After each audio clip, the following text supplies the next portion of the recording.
Moss Rehabilitation Research Institute is at the forefront of neurorehabilitation science and is one of the top performing research institutes in our field nationally. Our mission is to improve lives of individuals with neurological disabilities through research. We are a very vibrant community. We have research in three major focus areas, and those are movement science, cognition, behavior, and emotion, and language and communication. We span all the way from basic human neuroscience to applied clinical research and everything in between. And we study numerous populations, including individuals with stroke, traumatic brain injury, Parkinson's disease, dementias, limb amputation, and others. We both observed the same state of affairs in rehabilitation research at the time, which is that there were empirical studies of whether this treatment or that treatment helps more than nothing or more than some comparator, but there was very little theory about why things might work or not work. And there was very little connection between basic science and rehabilitation research. And basic scientists who were studying topics that were relevant to rehabilitation were often studying them in very simplified laboratory models that didn't seem very relevant to helping understand the clinical problems that we saw in our patients. So Myrna Schwartz and we tried to bring those two together to develop theoretical ways of understanding the complicated and messy problems of human behavior after neurologic damage, and to try to explore laboratory models that were closer to the clinical phenomena of interest. And we started just with our own research, but we were able to sell the institution on the value of having a research institute. We started out very small, and when I joined the institute, and I was actually the first postdoctoral fellow, the major scientists were really Dr. White and Dr. Myrna Schwartz, and we've grown quite a lot since then. We were happy relatively early on to successfully compete for a traumatic brain injury model system grant. That's a national network of centers of excellence in traumatic brain injury, clinical work and research, 16 centers at the moment. And actually, we just have been renewed for another 5 years. So we've had a very long run and had made substantial contributions to research in traumatic brain injury along with our other colleagues in that area. We have a strong track record in language research and aphasia, and researchers studying aphasia partnered with the hospital to develop Aphasia Center, which provides clinical services, activities, book clubs, opportunities to interact for people with chronic aphasia, but also provides opportunities for them to enter research if they're interested in doing so. So that's been running for many years now, very successfully. And we've developed a number of technologies, assessment tools for attention, hemispatial neglect, state of consciousness or prolonged unconsciousness.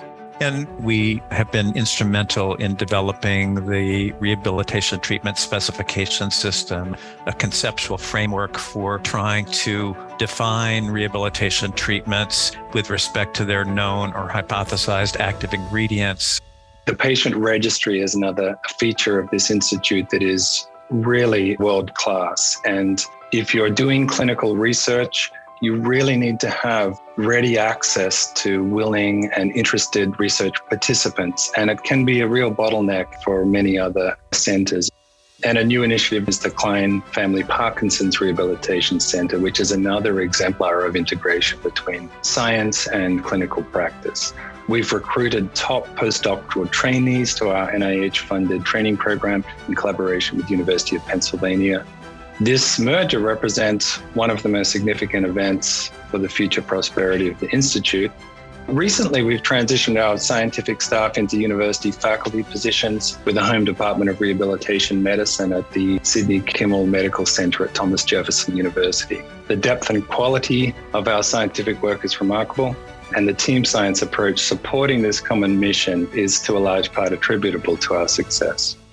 I think we're probably unusual in the degree to which we all work together. But at the same time, we're very fortunate to have many internationally regarded collaborators from outside the Institute.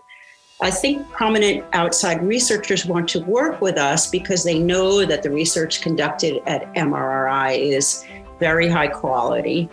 And I think our very strong track record of grant funding, as well as our many publications in top-notch research journals, all attest to that quality too. We've had a consistent commitment to maintaining collaboration and interaction between the clinic and the research institute. And I think that's had important benefits in both directions. It's not a coincidence that the hospital is ranked one of the top 10. All of the hospitals that are ranked among the top 10 are hospitals or institutions that have research programs. We end up actually setting up clinical programs as the research is ongoing to try to begin to implement the knowledge that we're developing. An efficient administration that carries out the business of conducting research is critical for supporting scientific discoveries and advancement. And our institute does this very well, as does Jefferson, allowing investigators to focus on their research questions and surrounded by other talented individuals that are working on a common theme. When MRRI was founded, we were in a scientific era that focused on neuropsychology and neuroscience, and that emphasized underlying mechanism and brain function. What are the underlying processes that can cause cognition and sensory motor processing to go awry after a brain insult, and what parts of the brain control what functions? And the research continues to be important for defining internal targets of treatment. But I think we're entering an era that's an extension of that. And we could call this sort of precision rehabilitation, which mirrors a broader movement toward precision medicine, where we want to work on identifying which treatments are most likely to benefit which patients based on the treatment targets, but also considering the whole patient. So I think with a large contribution from the work conducted at MRRI, treatments are becoming both more targeted as well as more grounded in the real world.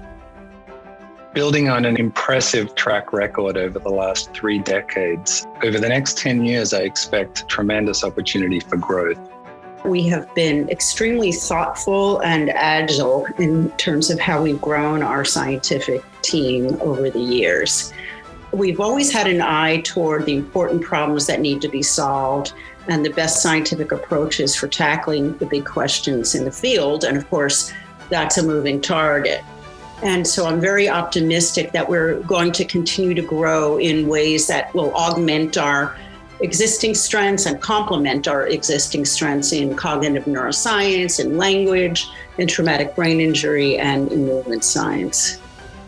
I think that we've also had an impact on health.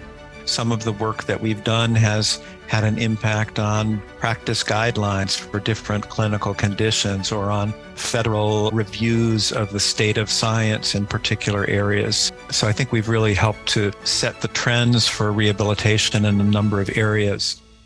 And I'm incredibly proud of the accomplishments over these 3 decades and to have joined 4 years ago and be working with some of the leading scientists and visionaries here.